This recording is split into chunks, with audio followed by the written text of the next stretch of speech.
Ny fampitoana teo alohan'ny tranombokim-pirenena Anosy any Zomaraime fetin'ny asa ireo sindikany mpiasa. Sora-bavety mitaky ny jerevana manokana ireo mpiasa mandritra izao fiboahana izao no hita teny toerana. Raha ny filazan'ireo mpitarika sindika dia natao tsinontsinona ny mpiasa nandritra ny vanim-potoana ny fiboahana. Tao anatin'izay 5 andro zay tsy mba nisy mihitsiny zany fanampiana fijerevana ny mpiasa dia zay koa nataony hoe io ary zay mpiasa samy fanampy fa matoky zay fa mantoa atao anatiny ty ame anara-pahasalamany ty ny Raime dia hijery ny mpiasa zany ny fanjakana. Tatsika tsara fa maro be reny mpiasa amin'ny tabataba reny voaroka, lefa chômage technique, congé forcé, tsy misy karama. Fa ny fantatra izany zao dia hoe mitakisa hoe meo karama ny mpiasa ninona fa mifanaraka any ambadika any ny mpampiasa sy ny fanjakana. Tokony tsy isy zany mpiasa tsy andray karama zany mandritra an'izao amena zao sady ihany koa hoe tokony tsy ho tapahana ao anatin'ny congé le izy fa mila mifanaraka avy hatrany fanjakana sy ny mpampiasa. Raha ny mpiasa sindranay tena toerana dia milaza izy ireo fa tokony isandreo nahazo fanampiana avy amin'ny fanjakana ihany koa ny orinasa nandritra izao fiboahana izao. Tako fanampiana avy amin'ny fanjakana zany satria ao anatin'izao famehana ara-pahasalamana zao dia be dia be ny zavatra tsy ahafahana manoatra ninnininy.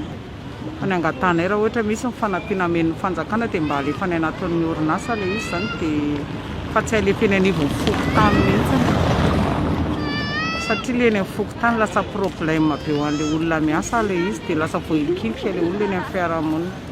Anisan'ireo tena voamafy nandritra ity fiboahana ity ireo mpiasan'ny orinasa Vakaba hoe Ramadolova, sekretary jeneraly ny sindikany mpiasa eny amin'ny orinasa Vakaba Fisema.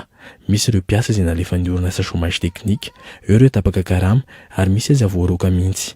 Ho azy dia fifanantonana sy fampiresahana eo amin'ny mpiasa sy ny mpampiasa no vahaolana. Raha ny fitaraina ny mpiasa maro be tonga ty ampelantananay dia hoe tapaka ny karama zany dia misy ary ny sasany tena mizara anankitelo mihitsy ny karama mpiasa.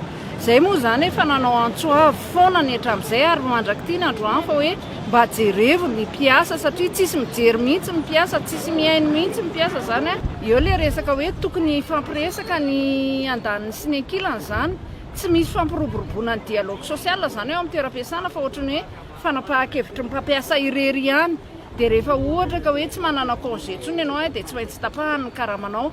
Dia io mampitaraina ny mpiasa be dia be zany amin'izao fotoana izao satria izao tsy sitrapon'ny mpiasa nge no tonga amin'izao confinement izao fa ohatrany hoe dity dia tsy maintsy makatoa izy zany dia izay no mahatonga hoe tokony ho jerevana akaiky mahakasika andry zareo zany.